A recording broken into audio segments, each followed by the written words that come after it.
Okay, our audio is live now, Fergus. I think we're good to go and describe the pictures we're now seeing.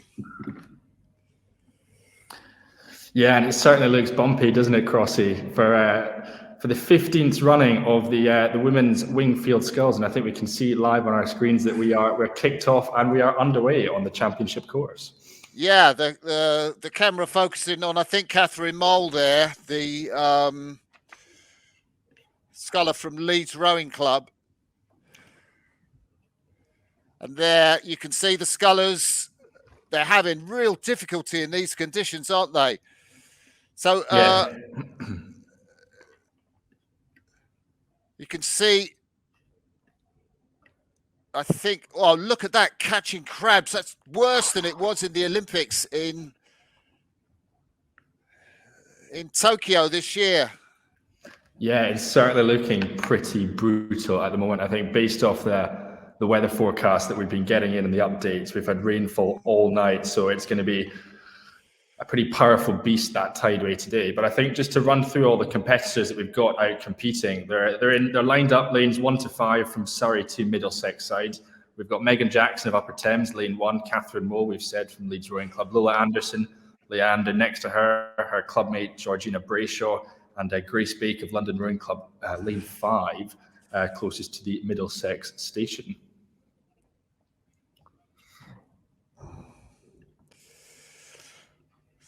So we've got to presume that's Lola Anderson out in front at the moment.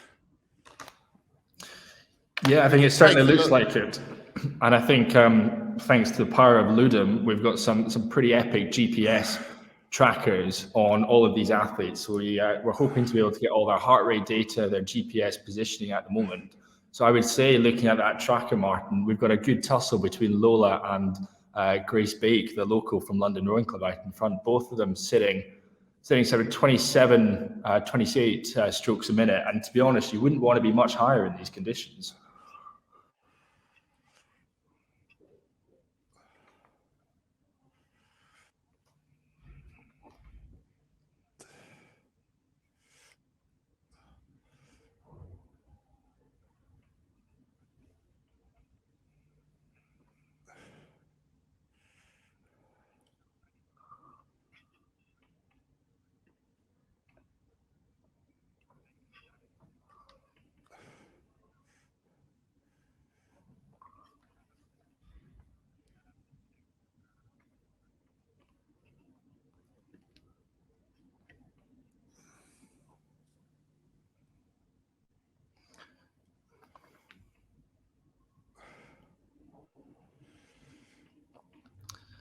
Well out in front. You can see the scullers are having really difficult conditions in the wind.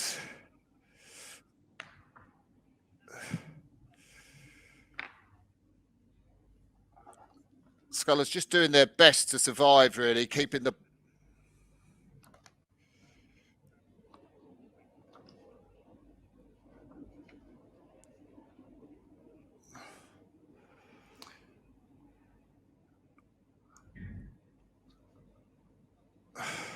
Yeah, it's looking dreadful, actually. We can see there on screen, just switching to that GPS tracker. So we're able to get all their movements over the course of the river. And I think the other interesting point to note is, I think due to all the rainfall that's happened, the barrier has been closed, and therefore I think you'll be throwing conventional steering perhaps out the window, as we find as the athletes get down the course, they'll be perhaps looking for shelter on the course, looking for that slightly flatter water, similar to some of the lines that were taken in the women's boat race a couple of years ago, when they opted rather to tuck into the bank as opposed to just heading down the stream. But I think we can see on there, as we've said, I think it looks to be Lola Anderson out in front with this early lead.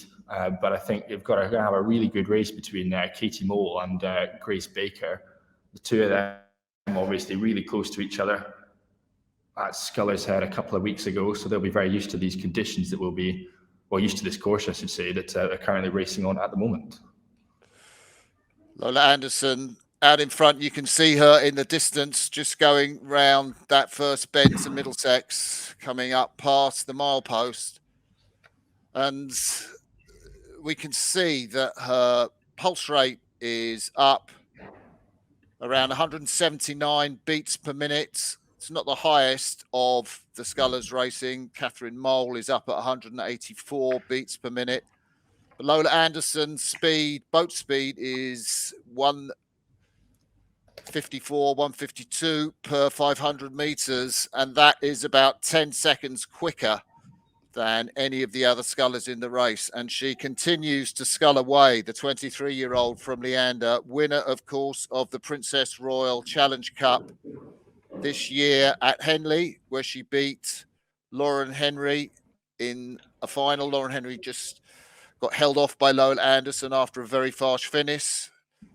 But Lola Anderson is showing why she's such a good technical sculler. She got a bronze medal in Zabaudia at the World Cup earlier this year behind Diana Dimchenko and Sophie Sauer. And that was pretty rough water. I don't think it was as rough as the water is here, but I guess conditions are going to flatten out when the scullers go round the bend. I think we're looking at Georgie Brayshaw on that picture now.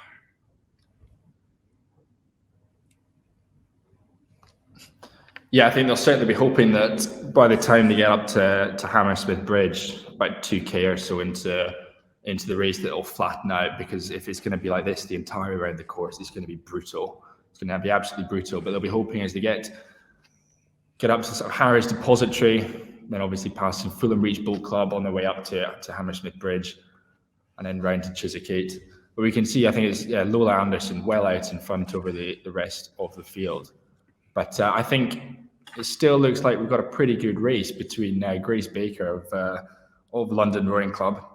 She's obviously no used to sort of competing well and winning on a tideway, having won, I think, the junior doubles at Parishead back in 2016, and then headed over stateside for some American education over there. But she's well used to it. She was fourth at Sculler's Head, just behind Catherine Mole and Megan Jackson. So yeah, will be fascinating to see how the athletes race over the course of this, knowing just how close they were to each other at Sculler's Head.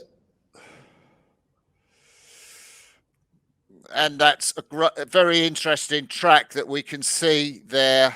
The trace of Lola Anderson tucked close in to that Surrey bank to get a little bit of flat water. Good race between Catherine Mole and Grace Bake. We haven't seen much of Georgie Brayshaw. I think she's running Leander top but white blades. And I think that's Grace Bake we're looking at from London Rowing Club. Look across from the shoulder just to check where she is. She's out there in the toughest of the conditions. They have flattened down a bit. You can see the water there. And that is the sculler from Upper Thames, Megan Jackson. Family's moved down to Henley. She was sculling for London Rowing Club. Blade's fairly clear of the water. Yeah, she's been all over the world, Megan Jackson. I was going to say she's raced for Canada. She's raced for Wales. Most recently selected for the beach sprints with Great Britain as well. But yeah, a multinational athlete, Megan Jackson. And as you said, she's just moved to Upper Thames and now having a crack at the 15th running of the women's Wingfield Sculls.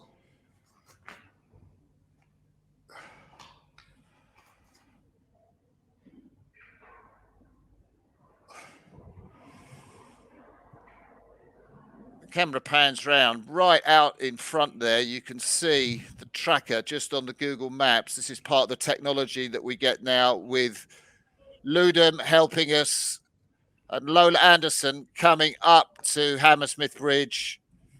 No danger of a record going today. That record to Hammersmith Bridge held by Mel Wilson, 7:58, but it'll be a lot slower, I think, today. And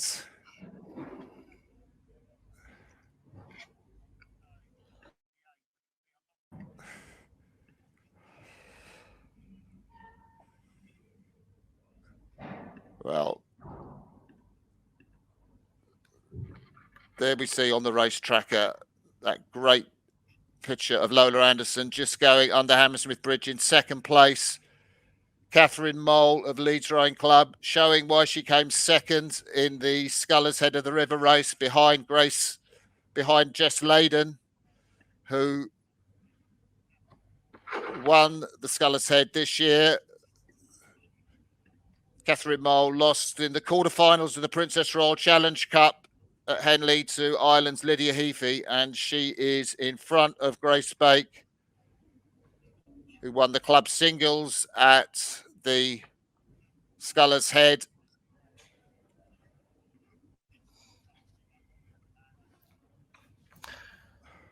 Yeah, we can see there on screen now, just at that tracker, that Lola's, she started to move back into the centre of the river a bit more, having been originally tucked in.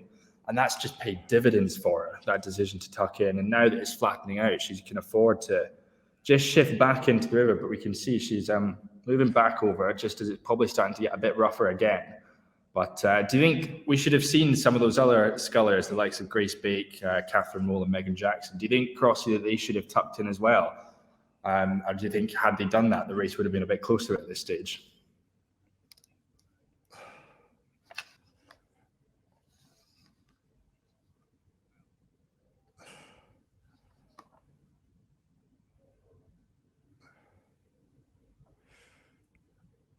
There's Megan Jackson of Upper Thames, we've seen on our picture there. Grace Bake just in front of her.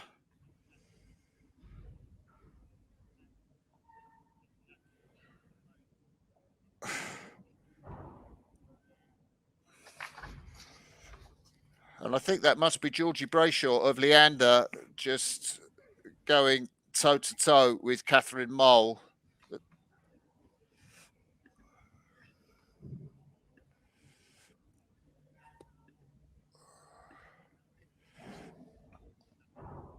Yeah, I think if that's going to be the case, then I think we've got two races happening at the moment. I think Lola Anderson well out in front, but then hopefully a good tussle between Georgie and Catherine for that second and third place position at the moment, and then Megan and Grace for that fourth and fifth place battle between the two of them.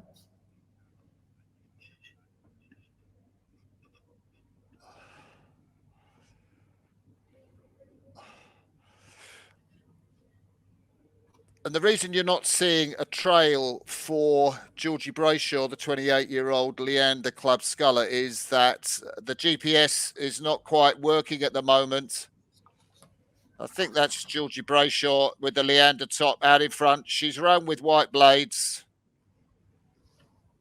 And she has gone into second position in the race behind Lola Anderson, who's out of shot at the moment.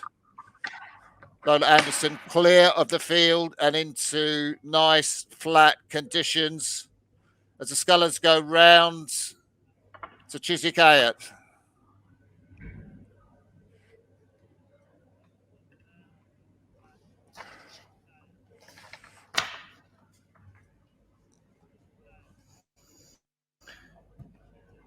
Yeah, I think as you alluded to earlier on, I think there's no danger of Mel Wilson's records being set. She's got the record to the mile, 4:28 to the mile, to Hammersmith Bridge, 7:58. But after that, it's Anna Watkins who takes over. So record time to Chiswick Steps, we're looking at about 12 minutes 48. But I don't think we're going to be having our scullers getting close to those times today, just due to the nature of the bouncy water and the pretty horrendous conditions that they're up against on the tideway at the moment.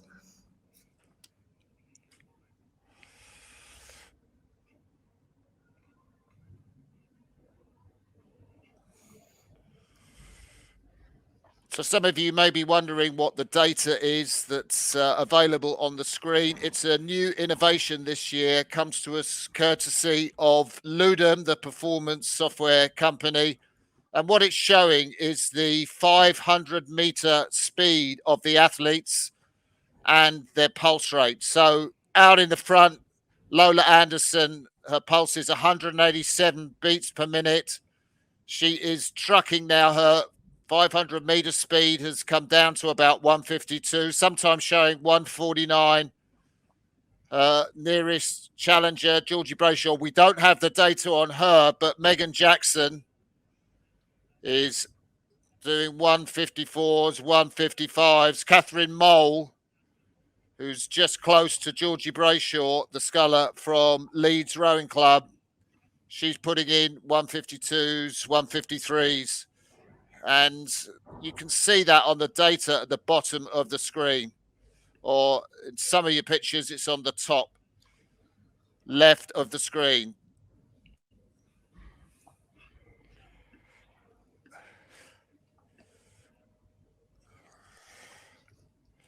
I think what's fascinating about the data that we're getting through at the moment is it's showing just how important a factor the stream is playing into some of this racing. We're seeing at times like Catherine Mole is either match it quicker than Lola out in front. Admittedly, yeah, Lola, she's still got a comfortable margin over the rest of the field, but we can see some of the splits dropping down. Catherine Mole slipping into the 140s, Lola also into the 140s as well. So I think despite being the more powerful sculler out of the two of them, but we see there just slipping into sort of the low 2 minutes as well. Just how important these lines become, particularly on a course like the Tideway that they're on at the moment. Megan Jackson as well. She's starting to consistently become sort of in the low 150s again. So as we get past Chiswick 8 and we start to round down towards the bandstand and the crossover point, Barnesbridge.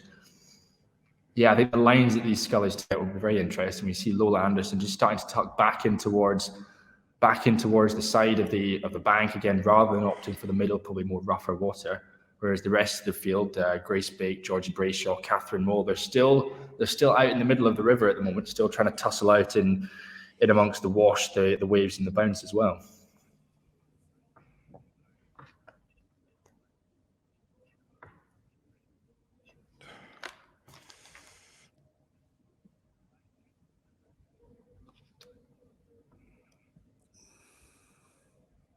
So it's a really interesting race to steer this one because the barrier's closed, which means the flow is pretty zero, and all the scullers taking quite a wide bend just after Chiswick 8, as the bend is going to come round on the crossing point there.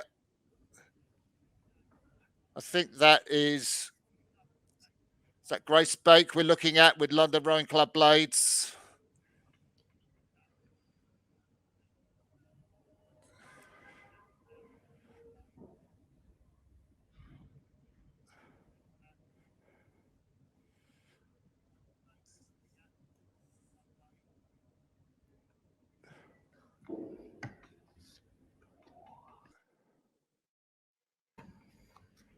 Lola Anderson coming up to the bandstand there. You can see on that tracker, she is well out in front of her nearest competitor. I think that would be Georgie Brayshaw. We don't have a trace for Georgie Brayshaw. Catherine Mole of Leeds Rowing Club, the athlete who came second in the sculling head, I think is in third place position. But Lola Anderson is going to show what a promising young sculler she is, the 23-year-old alumnus of Surbiton High School and Newcastle University Boat Club. As we've said, won at Henley this year in the single sculls, the Princess Royal Challenge Cup, and took that amazing bronze medal in the Sabaudia World Cup, behind the likes of the Olympian Sophie Zauer, who was competing in Tokyo.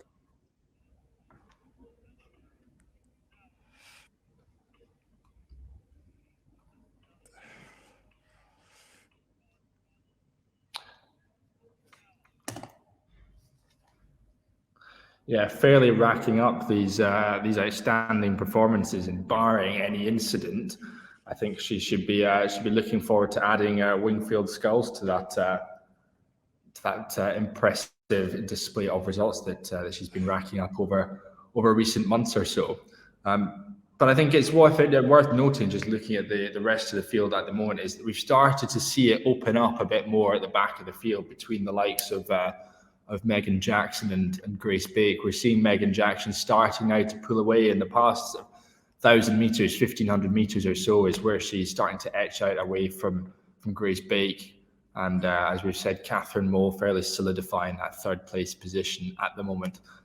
Gaps looking pretty mirrored between the two, between those three scullers, with Catherine ahead of Megan, and Megan ahead of Grace at the moment. But we can see there, coming into effectively the last third or so of this race now, as Lola Anderson shoots Barnes Bridge, and she'll be feeling pretty good at this point, knowing that it's just round the bend to Tideway Sculls, to Chiswick Bridge, to wrap up this Wingfield Sculls race.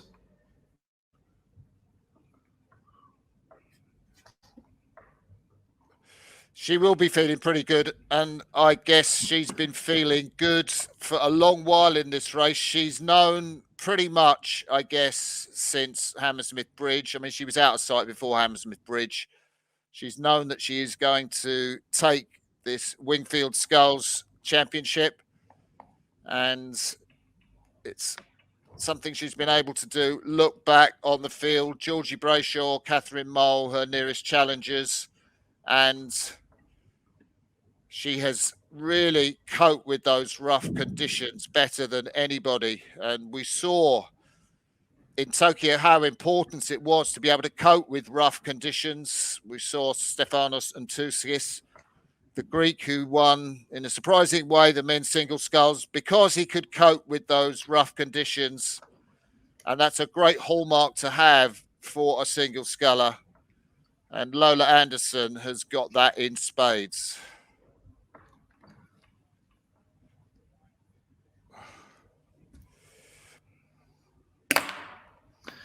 Yeah, absolutely. And I think as we roll around through Barnes Bridge, I think we can see on the picture that actually it's looking just a little bit flatter than it was when they started down at Putney Bridge and through the embankment. So yeah, I think it'll hopefully take the pressure off Lola a bit more now. She'll be able to loosen off, try and relax a bit more of the upper body, and I think, as you said, enjoy this last stretch round to the Tideway Scullers School Boathouse to Chiswick Bridge. But for the rest of the field, there's no respite, as we've said. We think it is Georgie Brayshaw with that second place position, just ahead of Catherine Moll of Leeds Rowing Club. And Lola Anderson taking a really close line on the steering. You can see that tracker, that pink tracker, the Leander Club tracker, just right close into the bank. There's no advantage from being out in the middle because the barrier is closed. And Lola Anderson has just got a minute or so before she passes the finish line opposite the Tideway Scullers Club.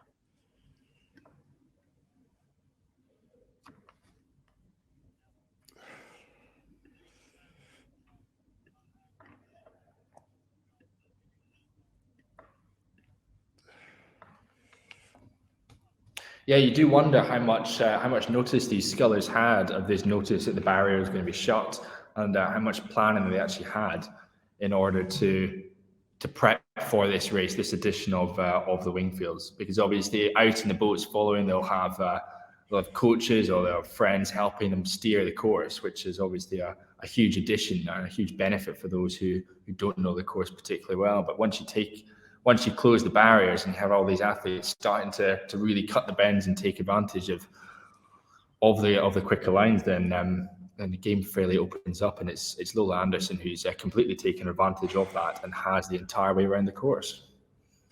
I don't know if we've got a camera over on Scullers or Chiswick Bridge to give us a view of Lola Anderson as she crosses the finish line, but the 23-year-old athlete is really confirming that this has been a magical year for her. Medal in World Cup, won the Princess Royal Sculls at Henley, the prestigious Princess Royal Sculls, and she is now about to take the British Amateur Championship of the Thames. The Wingfield Sculls, following the footsteps of Matilda Hodgkins-Byrne last year, the British Olympian. And how long will it be before we see Lola Anderson in a GB shirt at the World Championships? Not long, I suspect.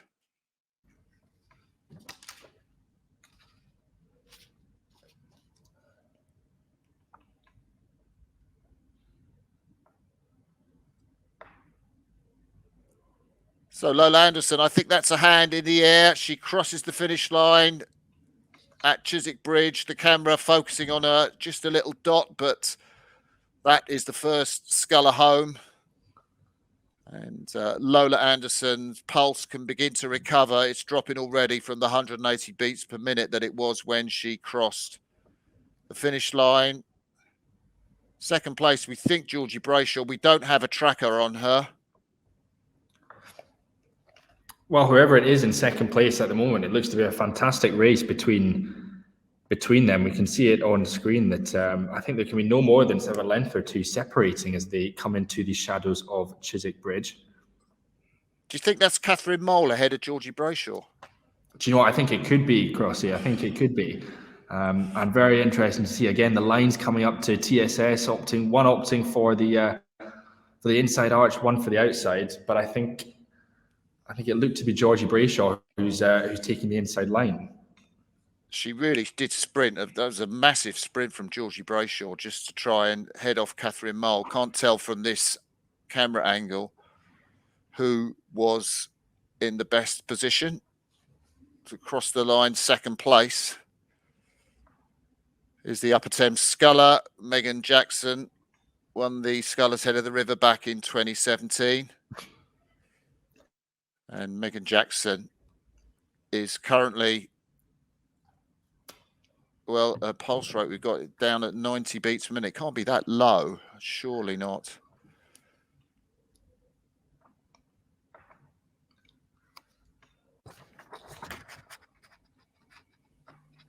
Scullers coming into the finish now, just with the various launches, the Armada following there. You see the column that marks the end of the championship course on the Thames. As the final scullers come into this race, done and dusted early on. Lola Anderson dealt with the conditions, the tough conditions at the start impeccably. And we will get to hear from those scullers, and we hope Lola Anderson quite soon. We've got an interview camera down at Tideway Scullers, which is the club just nestled under Chiswick Bridge. We're just going to hear from the winner, Lola. So Lola, talk us through that win there, right? I mean, like a pretty phenomenal start and a good commanding lead throughout. It didn't feel very graceful or technical. We were rowing down to the start and Georgie and I were just looking at each other thinking we're going to capsize before we even get to the start line. So yeah, I mean, the start was messy, but everyone had a messy start. And I was just prepared to essentially just like chunk it out until I was promised the water would flatten out a bit. So I was just trying to find that water. So then, yeah. That start definitely looked really rough at Putney. So how far did it take before it started to feel a bit more rowable, or was it quite a long way up to Hammersmith like that? Reedy steered me straight away to the bank when everybody else was still out in the middle. So I think, to be honest, he got me out of the rough water before everyone else. And then by like Fulham Football Club area, then it was a bit like, still was rough, but it was a lot more manageable. Could get into a rhythm. Didn't see any rate above 30 for that entire piece, but yeah, that was all we needed to do really. And then once you were ahead, were you soaking up the scenery of London and stuff, or how did it feel? Like, does it feel? Tell me to describe what it feels like having that sort of lead, but being in a race like this. Well, when I had a bit of a lead, it was less like panicked because once you've got a fair bit of clear water, it takes the pressure off trying to keep the rate up and trying to keep pushing away from people, and you can start just to focus on what you're doing technically.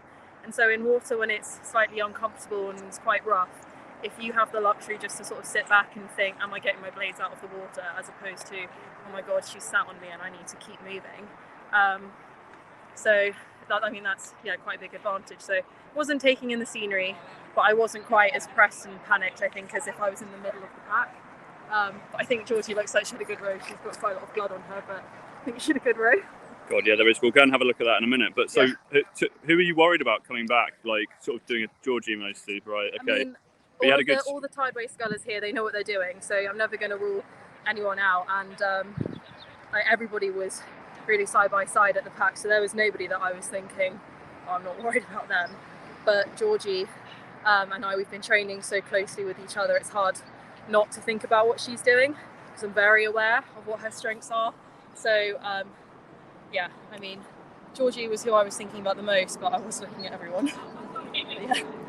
And I mean, like, so much unpredictability with this sort of race, but another massive race to get under your belt, to go alongside your Henley win. So, like, I guess, really making a big name for yourself as a sculler here. How does it feel now to have Henley and the Wingfield Sculls under your belt? I mean, that's pretty cool.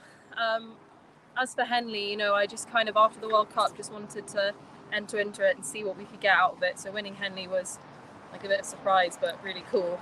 And we were promised that today was a day that we'd have no sort of expectations of, because the Tideway, and you never really know what's going to happen on it. But to come away with another win, something like this, is really, really, really cool.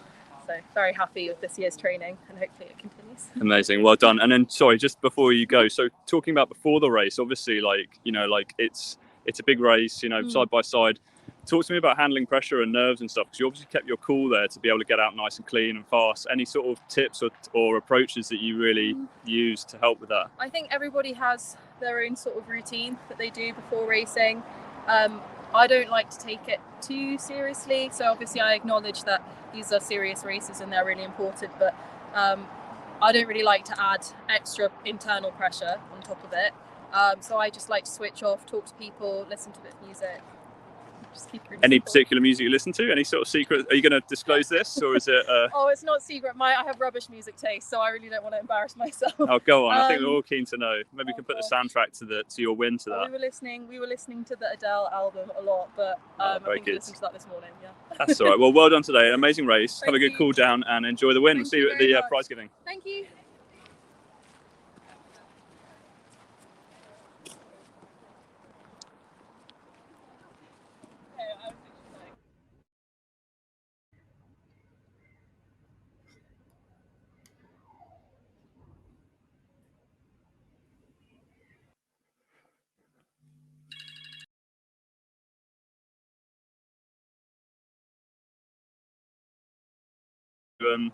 So Georgie, obviously, a second there, but very close race there between the two of you right to the end. I mean, that must have been amazing. Talk me through it, guys. How did it feel, obviously, going side by side that far down the course to the end? We know each other, and I was like, she's not getting past me. I saw Georgie crash, and I was like, it's my chance to have her. And a few crashes. So talk to me about your crashes. What obstacles did you hit, or what did you find? So I steered round, I turned round, and there was just a bridge bollard there, and I was like, oh my god, so I had to stop.